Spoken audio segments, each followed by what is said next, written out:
desafoga o nosso sistema e permite que os pacientes da região possam ser distribuídos e recolocados de uma forma harmônica na região. E essa estratégia tem sido feita em todo o Paraná. O desejo do governador Ratinho é justamente de descentralizar a saúde. O que nós não queremos é construir grandes hospitais de campanha centralizados nos grandes centros, porque há toda uma lógica da saúde, dos profissionais de saúde, dos intensivistas, o fluxo de resíduos, custo dessas operações. Então, para você ter uma ideia, um grande hospital de campanha, de leitos de enfermaria em São Paulo, com 200 leitos, é o custo dos nossos 1.000 leitos de UTI. Justamente porque a dinâmica e a estratégia realizada pela Secretaria de Saúde foi de ampliação dos leitos na estrutura que nós já temos, na estrutura colocada que nós temos no Paraná. Vou dar um exemplo aqui em Pato Branco, especialmente, o Hospital São Lucas e a Policlínica tem uma estrutura formatada. Então, a estratégia é de ampliação de leitos de UTI nessas estruturas. E, da mesma forma, essa lógica será expandida para outras regiões do Paraná, seja no Norte do Paraná, no Oeste, na macro-regional Oeste. E, para ter uma ideia, nós temos aqui do Sudoeste, desde Palmas até Toledo, no Oeste, a macro-região Oeste, nós vamos duplicar o número de UTI nessa estrutura, né, na nossa região. Isso permitirá desafogar e, naturalmente, lembrar que o nosso desenho epidemiológico está previsto para que dia 15 de maio nós temos o pico. Então, as curvas que nós temos acompanhado são duas curvas. Uma curva de casos suspeitos e a outra de taxa de ocupação de leitos de UTI. São esses números que vão permitir qualquer tomada de decisão, qualquer tomada para flexibilizar. E é importante também colocar que a situação é muito heterogênea no estado. Nós temos municípios pequenos, temos municípios de médio porte, temos municípios grandes, e é natural que as regras colocadas em Pato Branco ou em Curitiba são diferentes, por exemplo, do município de Vitorino, né? Então é necessário esse cuidado, e uma das grandes preocupações do governador Ratinho Júnior é onde existe a permanência do transporte coletivo, né? Os horários de pico, para que a indústria e, sobretudo, os bens essenciais possam continuar em funcionamento. Então, essa é uma preocupação justamente para poder voltar ao comércio, dar um ar para que a economia volte a girar, mas é muito difícil você encontrar essa dosimetria, sobretudo num estado tão heterogêneo como o Paraná. Qual é a conta? Qual é o momento certo de você afrouxar no isolamento, apertar na saúde, o porte de município? Então, isso tem sido feito com muita responsabilidade, com muito diálogo, compreendendo a realidade local de cada cidade, de cada região, acompanhando o número de cada cidade, de cada região. E aqui em Pato Branco, graças a Deus, as ações têm sido realizadas pela Prefeitura. Regionalmente também percebe os prefeitos muito conectados, e a gente espera que a gente consiga controlar a curva da pandemia, justamente para que a gente não possa estressar ainda mais o sistema de saúde. Bom, então, em cima desse 15 de maio, né, pode ter um fechamento total no Paraná, por exemplo? É possível. Nós não podemos trabalhar com nenhuma hipótese, porque, eu vou dar um exemplo aqui, Singapura, né, um país-estado, fez o fechamento, o isolamento, no meio do período não controlou-se mais a pandemia, tiveram que voltar atrás, tiveram que fazer o fechamento. É por isso que a decisão de você fechar ou abrir tem que ser muito criteriosa e feita de uma forma muito suave.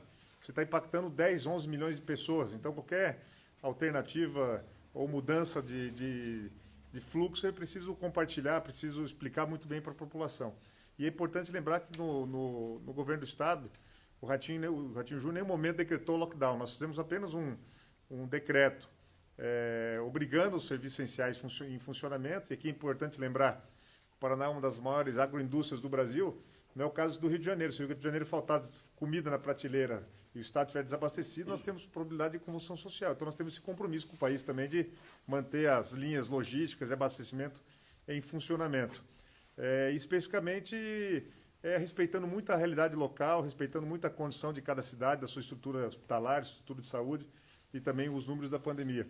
Então, isso é feito a cada dia, uma calibragem com muita sensibilidade para que a gente possa equalizar e retomar com equilíbrio a relação do comércio, da economia, para que os empregos possam voltar à sua normalidade, o dia a dia das pessoas, mas, ao mesmo tempo, com os cuidados redobrados para que a gente não possa ter os números aí saltando rapidamente no Paraná. Secretário, como é que o governo pretende enfrentar, por exemplo, a redução, né, dos recursos aí? O secretário de Finanças já estimou algo em torno de até 900 milhões de reais a menos no caixa do governo. Olha, isso já, os números são assustadores, e muitas vezes é importante dizer isso, também o prefeito Zuc pode corroborar com o raciocínio. Quando você fecha o comércio, ou mantém o isolamento, ou busca orientar o isolamento, as prefeituras e o caixa do Estado, ele vira de ponta cabeça. Para você ter uma ideia, a previsão nossa do Paraná é a redução de 3 bilhões de receita, né, de ICMS. Isso é um colapso na estrutura, mas o Estado, bem como a prefeitura, precisa deixar minimamente funcionando a sua estrutura de saúde para combater a pandemia, as estruturas de forças policiais que não podem ser interrompidas, sobretudo na saída da crise, onde devemos ter desemprego, devemos ter problemas sociais, é necessária a presença do Estado forte, e essa conta nós já estamos fazendo as nossas, aí, o Estado, dificilmente nós teremos uma realidade de 13º, o pagamento em dezembro, seguramente deveremos ter atrasos profundos. Nós estamos fazendo um dever de casa, que é a prorrogação da dívida com a União, questão da suspensão dos precatórios, aguardando o resgate do ICMS, mas o cenário, sobretudo para os estados, não é de facilidade. O desafio é enorme e nós temos que olhar para a saúde, dar condição para a população se recuperar, temos que olhar para o emprego, que isso afeta também o caixa do Estado, mas a renda e a dificuldade, o sofrimento de muitas pessoas, mas o Estado também tem que olhar para o seu funcionamento, né? O funcionamento das forças policiais, da saúde, os serviços básicos, que não possam ser interrompidos. Então é uma pandemia que nos traz desafios enormes, é preciso muita sabedoria, sobriedade, não adianta ficar apavorado, tem que ter tranquilidade, e especificamente para o comércio, para o autônomo, que está sofrendo muito, é preciso buscar linhas de crédito, sem muita burocracia, expandir crédito, para que a gente possa fazer com que a economia permaneça aquecida e ativa. Os números, quando a gente olha o cenário internacional, nós estamos retrocedendo muito na questão da atividade econômica.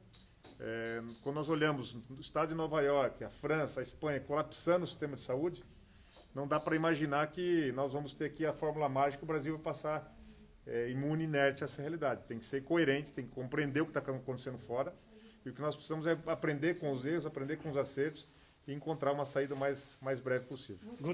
Você fala em colapso do sistema de saúde. No boletim da CESA de ontem foi divulgada uma ocupação de leitos UTI de 23% UTI adulto. Qual é o limite para o Estado começar a distribuir pacientes? Olha, essa é uma pergunta que a gente tem monitorado. Nós dividimos, aí o Nestor pode explicar depois, leitos COVID, né, leito específico para COVID e leito para a estrutura, porque continua gente com infarto, continua pacientes com AVC, então você não pode interromper toda a estrutura de saúde. Hoje, o parque de UTIs no estado do Paraná, pediátricas e adultos, são em torno de 3.600 leitos de UTI, com possibilidade de ampliação ainda com leitos Covid. Quando a gente faz uma comparação com a França ou com a própria Espanha, nós temos uma condição melhor que esses países, sobretudo pelo número de proporção dessa realidade. Nós temos, por 100 mil habitantes, mais leitos que a Itália e que a Espanha e relativamente uma população mais jovem.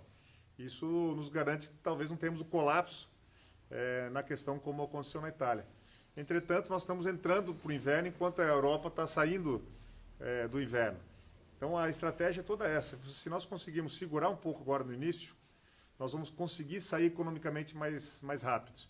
Se afrouxar um pouco agora, a entrada do inverno, onde as doenças respiratórias tendem a ser maiores, são estatisticamente ampliadas, nós podemos correr no risco de entrar. Podemos correr o risco de entrar maio, junho, julho, alongando a crise. E é o que nós não queremos justamente para que a economia volte a caminhar. Então é uma equação muito difícil, eu diria, nesse tripé de saúde, emprego, e colocaria deixa eu arrumar minha máscara aqui, e colocaria um terceiro que é extremamente preocupante, que é a psicologia. As pessoas estão agoniadas, estão sofrendo, os grupos de risco estão assustados em casa, então é preciso levar informação, mas tem muita gente sofrendo muito com a situação, né? E o que nós precisamos é buscar equilíbrio, levar informação com total transparência. O Paraná, já estamos em terceiro lugar no ranking de transparência, queremos chegar em primeiro nos próximos dias, porque é preciso compartilhar a estratégia que nós temos realizado, dar tranquilidade, mas eu poderia afirmar aqui que toda a estruturação de UTI, de leitos, está muito bem conduzida. O Nestor que está fazendo um trabalho hercúleo junto lá com o Beto Preto, o secretário de Saúde.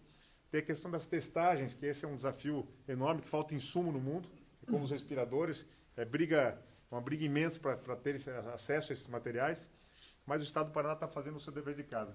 O próprio governador Ratinho tem sido muito discreto na condução da crise, e é uma percepção que a gente tem conversado muito.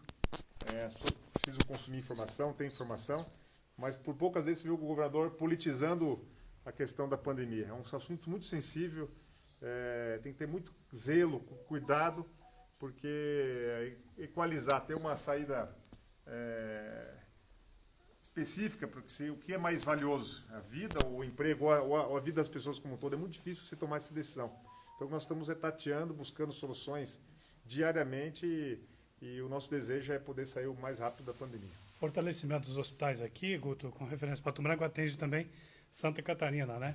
Então, essa é uma descentralização aí com Mangueirinha, Coronel, Chupinzinho, por aí? Exatamente, porque imaginemos um paciente no município de Verê, um exemplo, lá é a 8ª regional, né? Um paciente aqui de Vitorino. Ele tem a possibilidade de vir a Pato Branco, mas se nós tivermos uma rede mais estruturada, ele pode ir para Coronel Vivida, pode ir para Chupinzinho, onde tiver disponibilidade de leito, né? O objetivo nosso é a ampliação da rede para que o paciente possa estar próximo do seu domicílio, da sua casa, mas é natural que nós teremos condições muito diferentes no Paraná. Vou dar um exemplo aqui, no município de Camorão. Camorão tem uma realidade de pandemia, com o vírus circulando já na comunidade e, naturalmente, possivelmente, terá uma realidade de ocupação de leitos de UTI muito diferente da que nós temos de Pato Branco ou de Maringá. Então, essa mobilidade dos leitos, a transferência de pacientes para outras regionais, é o que fortalece o sistema nosso, um sistema integrado de saúde, pactuado justamente para que a gente tenha condições de, no estado do Paraná, dar vazão a essa realidade. E temos assim alguns ativos maravilhosos no Paraná, como o Hospital do Rossio. Nós teremos lá mais 300 leitos específicos de Covid. Então é uma retaguarda importante, musculosa, que foi construída com o passar dos anos e agora, por orientação do governador Ratinho, justamente para que a gente pudesse descentralizar, já era política da Secretaria de Saúde, descentralização da saúde para que as pessoas tenham acesso à saúde mais próximo da sua casa. Obrigado.